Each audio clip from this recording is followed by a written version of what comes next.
नमस्कार दोस्तों, स्वागत है आपका अपने यूट्यूब चैनल सनराइज क्लासेस में। और आज हम लोग पढ़ेंगे रीजनिंग का प्रैक्टिस सेट।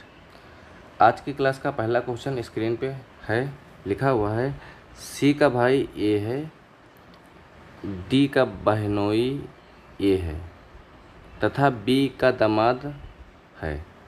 मतलब सी का बहनोई भाई ए है, डी का ए बहनोई है तथा बी का दामाद है। तो कहा है ए और बी से किस प्रकार संबंधित है, ये क्वेश्चन पूछा गया है। तो कहा सी ए का भाई है, तो हम बनाएंगे सी ए का भाई है तो सी पे प्लस का चिन्ह रहेगा क्योंकि सी भाई है।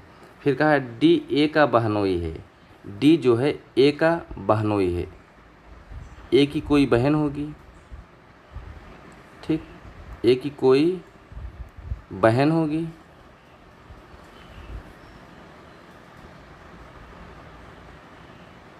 एक सेकेंड, इसको साइड में थोड़ा बनाते हैं, नहीं तो आएगा नहीं। सी का भाई ए है, सी का भाई ए है,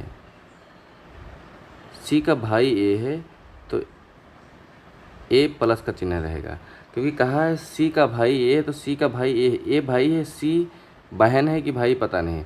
कहा है डी ए का बहनोई है, डी ए का बहनोई है, हो सकता है सी बहन हो तो इसी का कोई पति हो, जो डी है ये बहनोई हो जाएगा।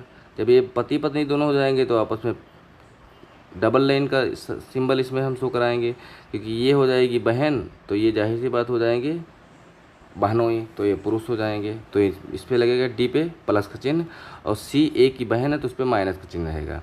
कहा है बी का दामाद है, डी ए का बहनोई है, डी जो है डी के बारे में कहा है, डी के बारे में क्या कहा है, डी के बारे में कहा है ए का बहनोई है तथा बी का दामाद है। यानी जो डी है ए का तो बहनोई है लेकिन डी का बी का दामाद है। बी का दामाद इसका मतलब क्या होगा, बी का दामाद होगा।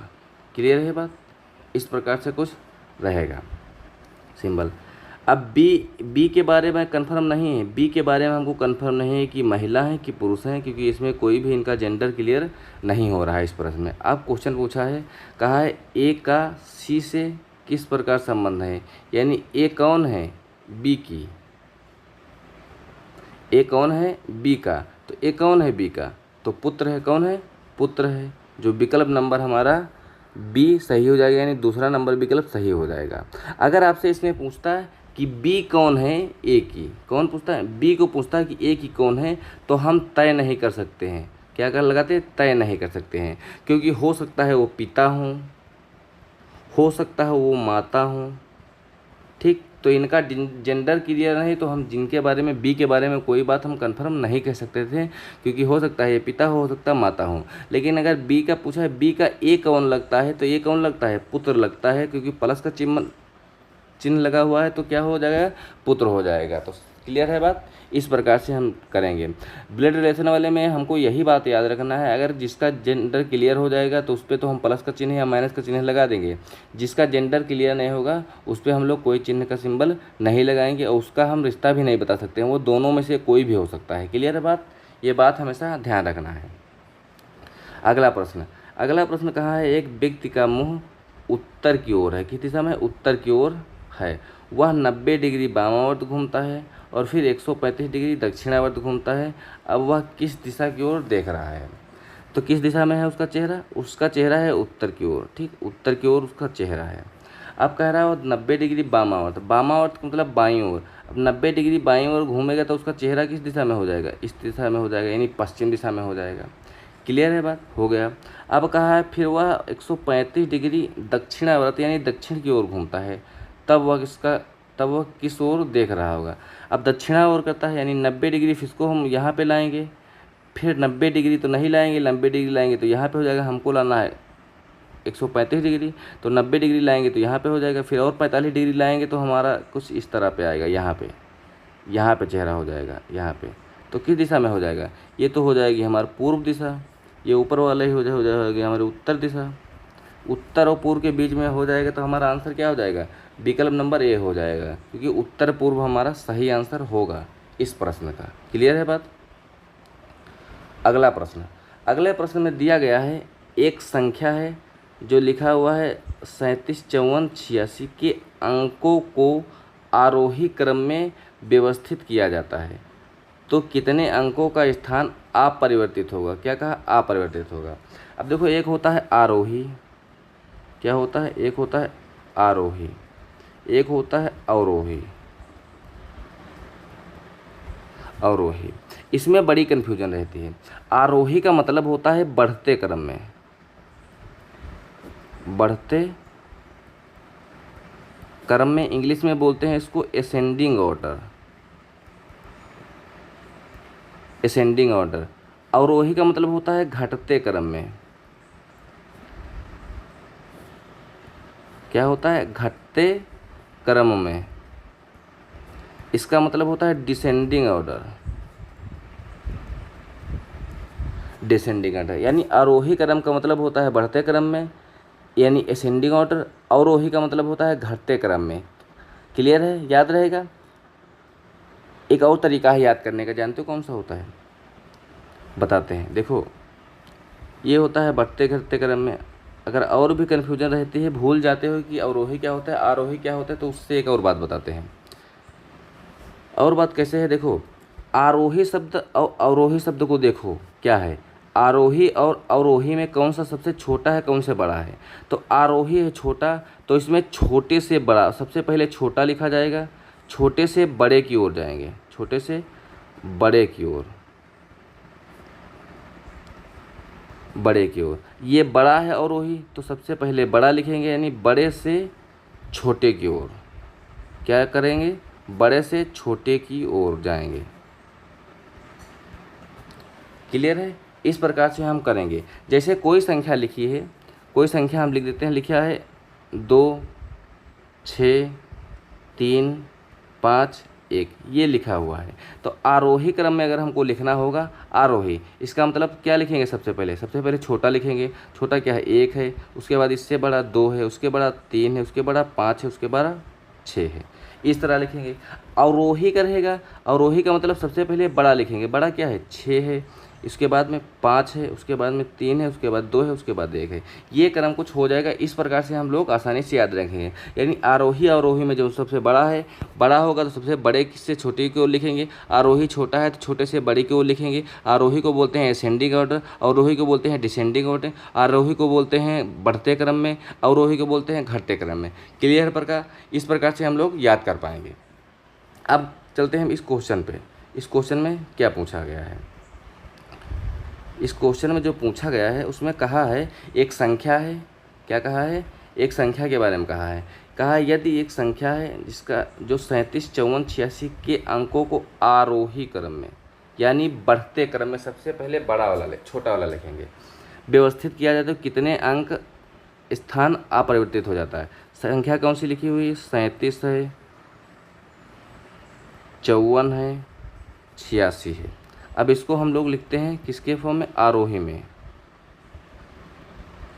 आरोही में, आरोही में लिखेंगे सबसे छोटी संख्या पहले लिखेंगे। क्या लिखेंगे? सबसे छोटी संख्या। सबसे छोटी संख्या क्या हो जाएगी? 3 हो जाएगी।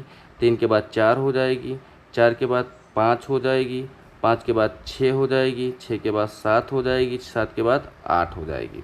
क्वेश्चन कहा है ये हो गई हमारी आरोही, ये हो गया प्रश्न वाली संख्या। क्लियर है बात? क्वेश्चन में कहा है कितने अंकों का स्थान अपरिवर्तित रहेगा, यानी परिवर्तित नहीं होगा। देखो 3 का स्थान क्या है? अपरिवर्तित है। जहाँ पहले 3 था वहाँ पहले नंबर पर 3 इसमें भी था, पहले नंबर इसमें, यानी 3 हो गया। 7 पहले यहाँ था, 7 यहाँ पे 4 आया, इसका मतलब ये वाला नहीं होगा। यहाँ 5 था, यहाँ पे 5 है, इसका मतलब ये भी अपरिवर्तित रहा। यहाँ 4 है, 4 यहाँ नहीं, 6 हो गया। यहाँ 8 था, यहाँ 7 है, ये भी नहीं। यहाँ 6 है, यहाँ 8 है, ये भी नहीं। यानी 2 ऐसी संख्या हैं 3 और 5 जो अपने स्थान से अपरिवर्तित रही हैं आरोही क्रम में बदलने के बाद। तो हमारा आंसर क्या होगा? कितनी संख्याएं ऐसी हैं? तो संख्या हो जाएंगी 2 संख्या हो जाएंगी। विकल्प नंबर 3 इस प्रश्न का हमारा सही जवाब हो जाएगा। अब कोई कन्फ्यूजन आज के बाद रहेगी आरोही और अवरोही में तो कहोगे नहीं रहेगी। क्लियर है बात? अगला प्रश्न देखते हैं। अगले प्रश्न में कहा है कथन से क्वेश्चन है। कहा है कुछ कुर्सियाँ होटल हैं। क्या कहा है? कुछ कुर्सियाँ होटल हैं। तो कुछ कुर्सियाँ हैं, ये हो गई हमारी कुर्सी। कुछ कुर्सियाँ होटल हैं तो होटल बना दिए। ठीक है। कहा है कुछ होटलें जग हैं। तो कुछ होटलों के बारे में कहा गया है, जग है, जग है। फिर कहा कुछ जग बास्केट हैं, कुछ जग बास्केट हैं तो बास्केट बना देंगे, बास्केट है। अब ये फिगर तो हमारा बन गया है। अब इसके बाद में हम निष्कर्ष देंगे कि कौन सा निष्कर्ष हमारा सही होता है। क्वेश्चन कहा है, पहला निष्कर्ष कह रहा है कि कुछ जग कुर्सियां हैं, कुछ जग के बारे में कहा, इसके बारे में कहा है, जग के बारे में क्या कहा है, कुछ जग के बारे में कहा है, क्या वो कुर्सियां हैं? तो जग यहाँ है, कुर्सी यहाँ है, इनके बीच में कोई संबंध है? तो कहोगे नहीं, इसका मतलब ये गलत है। क्लियर है बात? फिर कहा है कुछ बास्केट कुर्सियाँ हैं। अब देखो जग यहाँ है, बास्केट का घेरा तो यहाँ पे है, यानी बास्केट वाला फिगर यहाँ है और कुर्सी वाला यहाँ है, कोई संपर्क है? तो कहोगे नहीं है, इसका मतलब दूसरा वाला भी हमारा गलत हो जाएगा। क्लियर है बात? फिर तीसरा वाला विकल्प कहा है कोई बास्केट कुर्सी नहीं है। अब देखो सही बात है, यहाँ कुर्सी का यहाँ पे फिगर बना हुआ है, बास्केट का यहाँ पे बना हुआ है, इनके बीच में कोई संपर्क है? दूर दूर तक कोई संपर्क नहीं, इसका मतलब ये वाला बात सही कहा गया है। उसमें कहा भी गया है कि कोई बास्केट कुर्सी नहीं है, और वहाँ फिगर में भी हमको कोई बास्केट कुर्सी नज़र नहीं आ रही है, इसका मतलब विकल्प 3 वाला हमारा एकदम सही है। क्लियर है? तो इस प्रश्न का क्या आंसर आ जाएगा? केवल तीसरा निष्कर्ष फॉलो करता है। अगला प्रश्न, अगले प्रश्न में कहा गया है, फिर कथन निष्कर्ष है, कहा कुछ पानी ठंडा है। क्या कहा गया है? कुछ पानी ठंडा है। तो कुछ क्या करेंगे? ये तो हो गया पानी वाला सिस्टम। ये क्या है? ये तो हमारा है पानी, पानी। फिर कहा है कुछ पानी ठंडा है, तो कुछ वाली बात करेंगे तो कुछ पानी ठंडा है तो ये ठंडा हो जाएगा, यानी ये वाला जो बीच का पानी होगा ये पानी ठंडा होगा, क्योंकि ये पानी में भी आएगा, ये ठंडा में भी आएगा, दोनों में ओवरलैप करेगा, इसका मतलब ठंडा हो जाएगा। क्वेश्चन कहा है कुछ पानी ठंडा है, हो गया। कहा कोई ठंडा दूध नहीं है, यानी कोई ठंडा के बारे में कहा है, वो दूध नहीं है, नहीं है, इसका मतलब अलग बनाएंगे। क्लियर है? ये क्या है? दूध है, दूध है। ठंडा अलग है, दूध अलग है, ठंडा अलग है, दूध अलग है, इनके बीच में कोई नहीं है तो कोई नहीं वाला हो जाएगा। फिर कहा है कुछ दूध पानी है,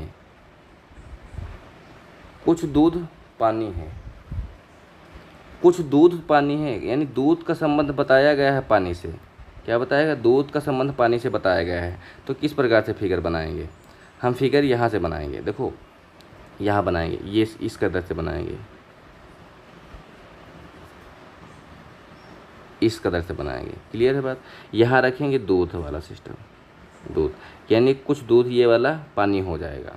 क्वेश्चन में है कोई दूध पानी नहीं, कोई ठंडा दूध नहीं है, तो ठंडा यहाँ है और दूध यहाँ है, कोई संपर्क है? नहीं है, बना दिए फिगर। कहा है कुछ दूध पानी है, तो यहाँ ये वाला दूध पानी हो जाएगा, ये भी फिगर सही बनाए, यानी फिगर हमारा क्लियर इस प्रकार से कुछ बन के आएगा। क्लियर है दोस्तों? यानी फिगर हमारा तो ये बन के आ गया। अब हमको निष्कर्ष देखना है कि क्या निष्कर्ष सही है क्या नहीं है। पहला निष्कर्ष में कहा है कुछ पानी जो ठंडा है वह दूध है, यानी कुछ पानी जो ठंडा है वह दूध है, तो नहीं। देखो दूध ठंडा इधर है, दूध इधर है, कोई संपर्क है? नहीं है, इसलिए ये वाला तो गलत हो जाएगा। फिर दूसरा वाला निष्कर्ष कहा है कुछ दूध जो पानी है वह ठंडा है, कुछ दूध जो ठंडा है वह पानी है, इसका भी कोई संपर्क नहीं, इसका मतलब ये भी गलत हो जाएगा। तो हमारा विकल्प कौन हो जाएगा? ना तो एक निष्कर्ष फॉलो करता है ना दूसरा करता है, ये हमारा विकल्प हो जाएगा। क्लियर है? अगला प्रश्न, क्वेश्चन कहा है कैलेंडर से पूछा गया है। किससे पूछा गया है? कैलेंडर से। क्वेश्चन कहा है 31 दिन के एक महीना में तीसरा बुधवार 15 तारीख को पड़ता है, यानी 15 तारीख को क्या पड़ता है? 15 तारीख को पड़ता है बुधवार, बुधवार, ये बात है। पढ़े तो माह का अंतिम दिन कौन सा होगा? अंतिम दिन के बारे में पूछा है। अब देखो हर 7 दिन के बाद दिन रिपीट करता है, तो 15 से 7 घटाओगे तो क्या आएगा? 15 से अगर 7 घटाओगे तो 8 आ जाएगा, इसका मतलब 8 पे भी बुधवार था। इसमें 7 घटाओगे तो 1 आएगा, इसका मतलब 1 तारीख को भी बुधवार था। क्लियर है? हर 7 दिन के बाद होता है। तो इसमें जब 7 जोड़ोगे 5 में तो 22 आएगा, 22 को भी बुधवार ही होगा, ठीक है। और 22 में 7 जोड़ोगी तो 29 आएगा, 29 को भी बुधवार होगा। क्या होगा? बुधवार होगा। क्वेश्चन कहा है 31 तारीख को, जब 29 तारीख को बुधवार है, 29 तारीख को क्या है? बुधवार है। आगे पड़ेगी डेट 30 तारीख और 31 तारीख। 30 को होगा क्या? बृहस्पतिवार यानी गुरुवार, और 31 तारीख को क्या होगा? शुक्रवार, शुक्रवार को होगा। क्लियर है बात? तो आंसर क्या आ जाएगा? 5वां शुक्रवार आ जाएगा। क्या ऑप्शन होगा? 5वां शुक्रवार हो जाएगा। विकल्प नंबर 4 हमारा इस प्रश्न का सही जवाब हो जाएगा। अगला प्रश्न, अगले प्रश्न में कहा है एक वर्ष में 28 फरवरी को मंगलवार था। क्या बताया गया है? 28 फरवरी को मंगलवार था, यानी ये भी कैलेंडर का क्वेश्चन है। 28 को मंगलवार था। यदि वह लीप ईयर ना हो, यानी लीप ईयर नहीं है, इसका मतलब 28 का ही महीना है, तो कहा 28 मार्च को क्या होगा? इसका मतलब 7 तारीख, जब 7 इसमें जोड़ोगे तो 7 तारीख को क्या होगा? 7 मार्च को हो जाएगा फिर मंगलवार, 7 मार्च को मंगलवार, 7 दूनी 14 को भी मंगलवार, फिर 28 को भी 7 दूनी 14 हो गया, 14, फिर 21 क्या हो जाएगा? 21 को भी मंगलवार, 21 और 28 को भी मंगलवार, 28 को क्या आ जाएगा? मंगलवार आएगा।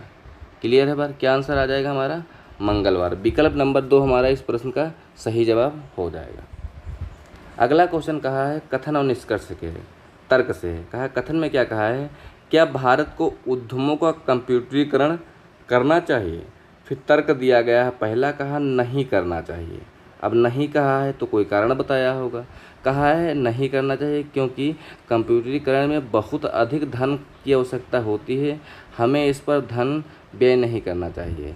ये वाला विकल्प गलत हो जाएगा, क्योंकि भाई जब कोई काम हम करते हैं उसमें धन तो लगता ही है। तो क्या कोई भी अगर किसी चीज़ की हमको आवश्यकता है और उसमें हम धन खर्चा होगा तो हम क्या वो काम नहीं करेंगे? तो ऐसा भी गलत हो जाएगा, क्योंकि हम जिसकी आवश्यकता होगी उसको उस काम को करेंगे, धन भले ही खर्च हो जाए। क्लियर है बात? तो पहला गलत। दूसरा कहा है निष्कर्ष कि हाँ कंप्यूटरीकरण करना चाहिए। हाँ, जब सभी आधुनिक देश विभिन्न क्षेत्रों में कंप्यूटर को समाहित कर रहे हैं तो हमें पीछे कैसे रखना चाहिए? कहने का मतलब जब सभी देश ऐसा कर रहे हैं, कंप्यूटरीकरण कर रहे हैं, तो हमको भी करना चाहिए, क्योंकि कंप्यूटरीकरण करने से हमारे जो उद्योग धंधा है उसमें विकास आएगा, बढ़ोतरी होगी, तो हम भी तो कुछ बढ़ोतरी करना चाहेंगे, क्योंकि हमको भी तो परिवर्तन लाना है। इसलिए ये वाला विकल्प सही हो जाएगा। विकल्प नंबर क्या हो जाएगा? तर्क हमारा दूसरा ठोस तर्क है। क्लियर है बात? दूसरा वाला सही हो जाएगा, पहला वाला हमारा गलत हो जाएगा। अगला क्वेश्चन दिया गया कथन और पूर्वाधारणा से। किससे कहा गया? कथन और पूर्वाधारणा से। कथन कहा गया विमान चालकों के संघ द्वारा हड़ताल की घोषणा के कारण एक्स नाम की एक एयरलाइंस ने अस्थायी रूप से कुछ गंतव्यों की उड़ानें अगले 4 दिन के लिए निलंबित की गई हैं। पूर्वाधारणा पहली है। कहा है 4 दिनों के बाद एयरलाइंस सभी उड़ानें फिर से चालू कर पाने में सक्षम होगी। तो देखो कथन से पहले क्या आती है? तो पूर्वाधारणा आती है, यानी 4 दिन के बाद वो सक्षम कर पाएगी, इसीलिए तो कहा है हम 4 दिन के बाद 4 दिन तक निलंबित करते हैं, उसके बाद चालू करेंगे। इसका मतलब ये वाली पूर्वाधारणा एकदम सही है, क्योंकि वो तो कह रहा है कि हम मतलब इसमें कहा भी है कि हम 4 दिन के बाद एयरलाइंस उड़ा लेंगे, यानी सारी उड़ानें फिर से उसी पुराने तरीके से चलने लगेंगी। इसका मतलब वो सही बात कहा है कि हम 4 दिन के बाद 4 दिन तक निलंबित करते हैं, यानी 4 दिन के बाद उड़ानें चालू रहेंगी।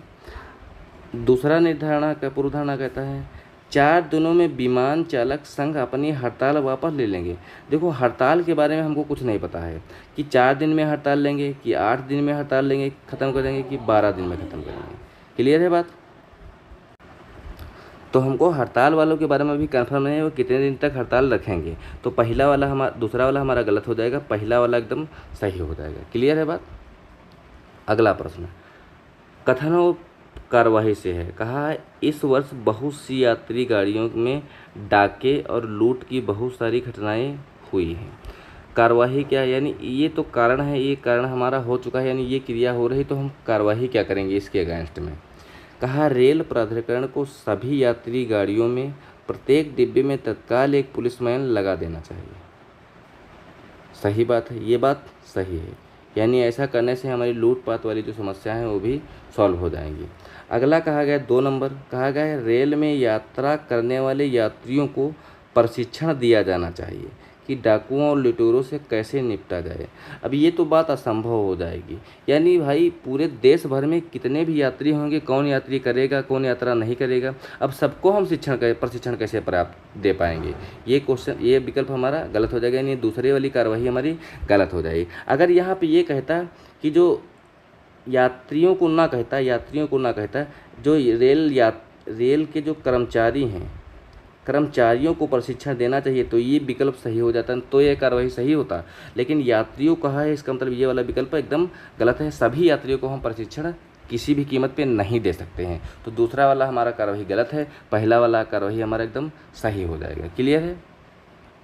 अगले प्रश्न में कहा गया है, एक प्रश्न आकृतियाँ दिया गया है, प्रश्न आकृति कहा है इसमें इस वाली आकृति है, इसमें कौन सी आकृति ये वाली बन पाएगी। तो देखो इसमें ये वाली आकृति यहाँ पे गई, यहाँ पे गई, यहाँ पे गई, तो इसका मतलब ये आकृति यहाँ पे आएगी। क्लियर है बात। इसमें किस में है, सब में है, इसमें भी बीच में है, इसमें भी है, इसमें भी है, इसमें भी, सब में है। दूसरी क्या करेंगे, ये बीच वाली यहाँ पे आएगी, यहाँ पे आएगी, ये भी सब में है, बीच वाली भी सब में है, इसमें सब में है। ठीक। दूसरी जो यहाँ से यहाँ गई है, तो यहाँ से कहाँ आएगी, यहाँ आएगी, यहाँ से यहाँ आएगी। क्लियर है, यानी बीच में आएगी।